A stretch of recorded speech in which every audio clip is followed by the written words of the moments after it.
Hello, how are you doing today? My name is Otto, and in this video, you're going to learn how to set up your new DJI Mini 4 Pro, the controller, how to fly, and how to use most of the features inside the app. Once you unbox the DJI Mini 4, you need to charge the battery using a power brick up to 30 watts and a USB-C cable. Plug the cable on this port in the back of the Mini 4. If you need to remove the battery, press these buttons on the sides at the same time and pull the battery backwards. And to insert the battery, just push it all the way in until you hear a click. There are 4 lights at the top of the drone and they will blink when it's charging.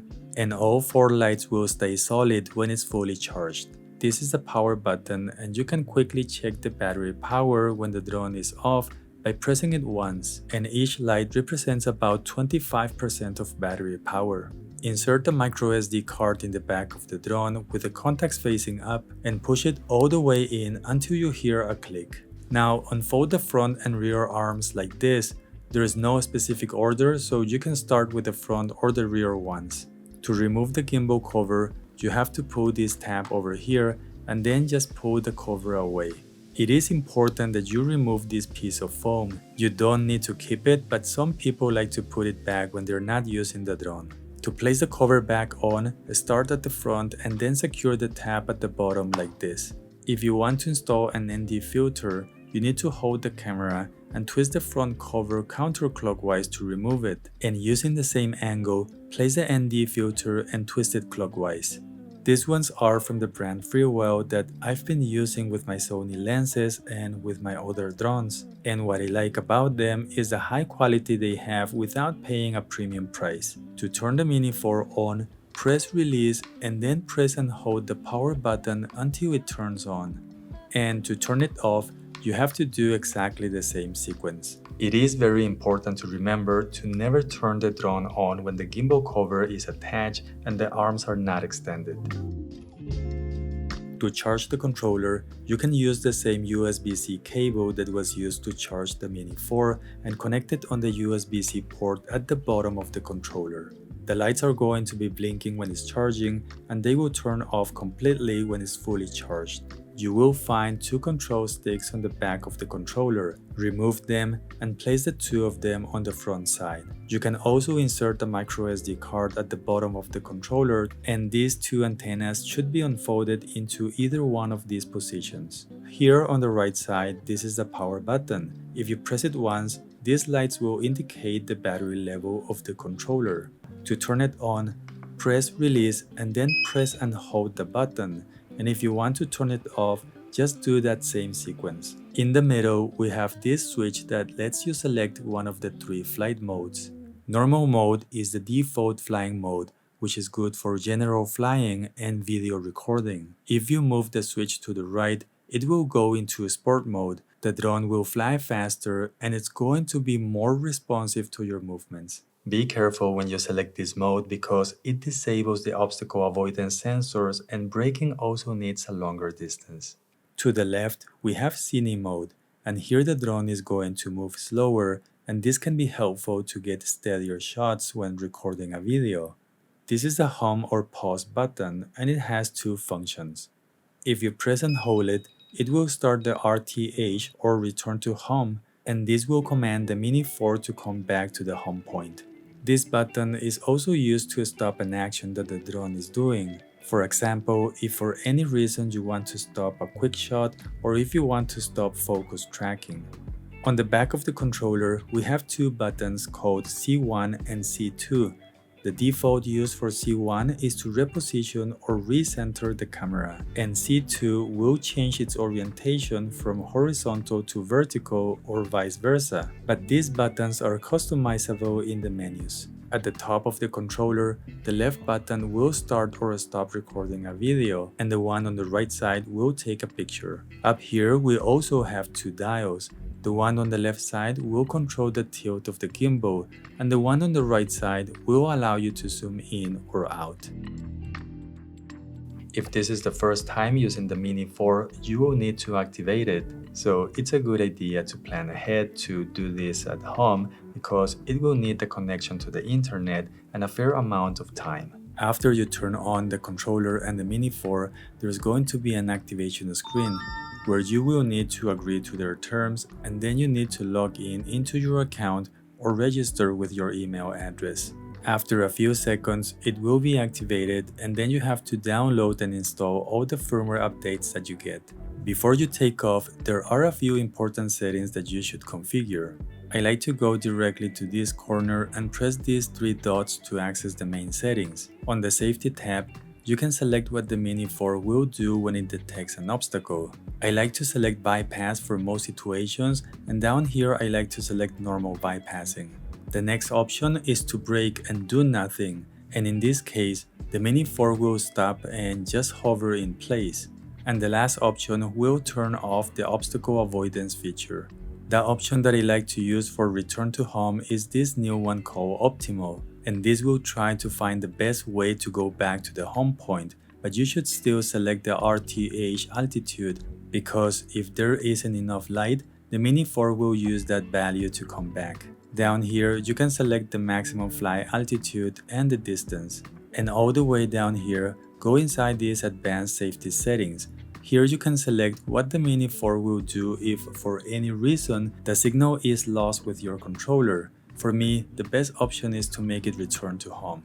With the control sticks, you can control the movements of the Mini 4. The first thing to know is that if you don't move the sticks, the Mini 4 is just going to hover. It's not going to fall or move anywhere. It is important to know this, especially if you're about to hit something. Instead of moving the sticks in a state of panic, sometimes it's better to just let go of them. Pushing the left stick up, the drone is going to ascend, and if you pull it down, it's going to descend. Pushing it to the left, it's going to rotate the drone counterclockwise, and if you push it to the right, it's going to rotate clockwise. Pushing the right stick up will move the drone forward, and if you pull it back, it will move backward. Pushing the stick to the left is going to make the Mini 4 slide towards the left like this, and if you push it to the right, it's going to slide to the right side. If you're new to this, it's a good idea to practice each of these movements. Once you feel confident, you can start combining different movements.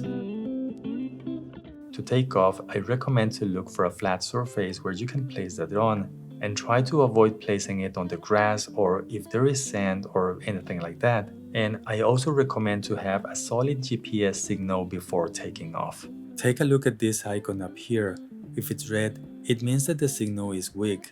When it turns white, it indicates that the GPS signal is good, and you will also hear a confirmation saying that your home point has been updated. There are two ways to take off. You can start the motors using the controller by pushing both sticks at the same time to the bottom and towards each other.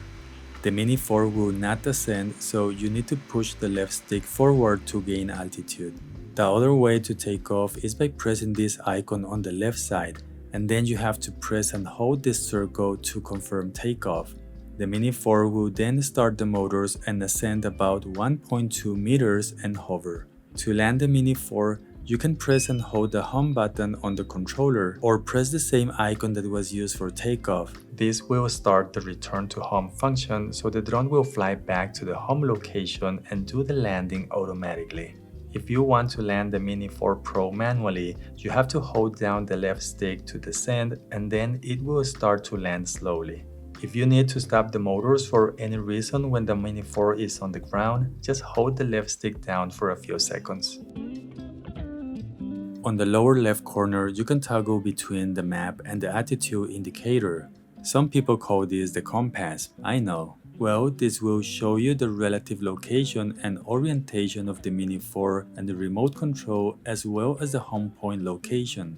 In this example, you can see that the drone is pointing towards the green circle, which represents the controller. The small arrow on that circle is the orientation of the controller, and the yellow circle with an H is the home point. Pressing down here will switch to the mini map, which also have the same icons of the controller, the drone, and the home point. If you tap the mini map, it will expand, and to go back to the previous mode, tap the camera view. Over here we have the information of the current height and distance of the drone, along with the current speed. To the right side, this will let you know how much time you have left on the memory card to record. Here you will see the current resolution, frame rate, and exposure compensation, and those values can be changed if you tap on them. All the way to the right, you can press this icon to select Pro mode. This will let you change the shutter speed and the ISO, and in this other section, you can set the white balance, the resolution, and the frame rate. Down here, you can set the color profile to normal, HLG, or D-Log-M. And the color display assist will show you a color version if you select D-Log-M, but this is just for reference, and your final video will have a flat color profile. At the top of the screen, this is the battery level indicator. This number represents the percentage of the battery remaining, and this is the time left until the battery dies. If you tap it, it will show you more details. This is the time left until the Mini 4 starts going back home, and the second timer is when the drone will force itself to land. The next icon is the signal strength between the controller and the drone. This icon shows the status of the obstacle avoidance sensor, and the next icon displays the current GPS signal strength. The red button in the middle will start or stop recording, or it will take a picture if you are in photo or panorama mode. This icon will open the folders to view your videos or pictures, and with this button, you can select the shooting mode, which are photo mode, video mode, master shots, quick shots, hyperlapses, and panorama shots. Selecting either one of these modes will open a second menu with more options. For example, video mode will let you select between normal, night, and slow motion. This icon here will switch the camera between horizontal and vertical mode. This one lets you change the zoom ratio each time you tap it. If you press and hold the icon, it will open a zoom slider, and you can also use two fingers on the screen to zoom in or out. Below the zoom icon, we can select AF for autofocus or MF for manual focus. The tracking on the Mini 4 is a very useful feature that sometimes can be a bit confusing to use. To activate this, you have to select a subject on the screen by drawing a box, and now you will have three options to track that subject. Spotlight will be selected by default, and here the camera will keep you in the center of the frame, but the Mini 4 will not move or follow the subject automatically, so the pilot needs to manually control it. If you select point of interest, the Mini 4 will circle around your subject, and before you start, you need to select the direction to the left or the right, and also the speed by dragging this white circle, and when you're ready, tap the green button that says go. What I like about this is that you can still manually control the drone to change the altitude or the distance from the subject. Active Track is probably the one that most people use. It will follow your subject automatically, and you can still manually change the distance, altitude, and position. You have to select between these two options. Trace will try to follow your subject using the same angle. In other words, if you set the Mini 4 to track you from the back, it will stay on your back even if you change your direction. Parallel is also going to follow you, but the orientation of the Mini 4 will not change. So for example, if the drone is facing west, it will keep facing that direction even if you change yours. If you select Trace, you can tap here to open this new trace wheel, where you can change the tracking position by tapping or dragging a path to any of the dots. To stop tracking a subject, you can tap the red stop, or you can use the pause button on the controller. To access all the settings, you need to tap these three dots up here. I did talk about the safety tab for the most part, but here you can also find the calibration tools for the Mini 4 compass and the IMU. On the control tab, this option will suggest if there are subjects in the frame that can be selected for tracking. If you tap on Focus Track Settings, you will find the trace wheel, and here you can configure the distance and the altitude for the inner and outer circle. This bar is for the distance, and down here you can set the height of each circle. If you select this gain and expo tuning option, you can customize the max speed for each of the flight modes, as well as other values for the gimbal and how sensitive you want your sticks. Over here you can select the gimbal mode. Follow will always keep the camera horizon straight, and FPV will make the gimbal follow the movement of your Mini 4. With this option, you can start the gimbal calibration. And down here, you can customize some of the buttons on the controller. You can customize the C1 and C2 in the back and also the right dial. The camera tab is very similar to the options that you get when you select to use Pro mode. Here you can change the color profile, the video compression, and turn on color display assist.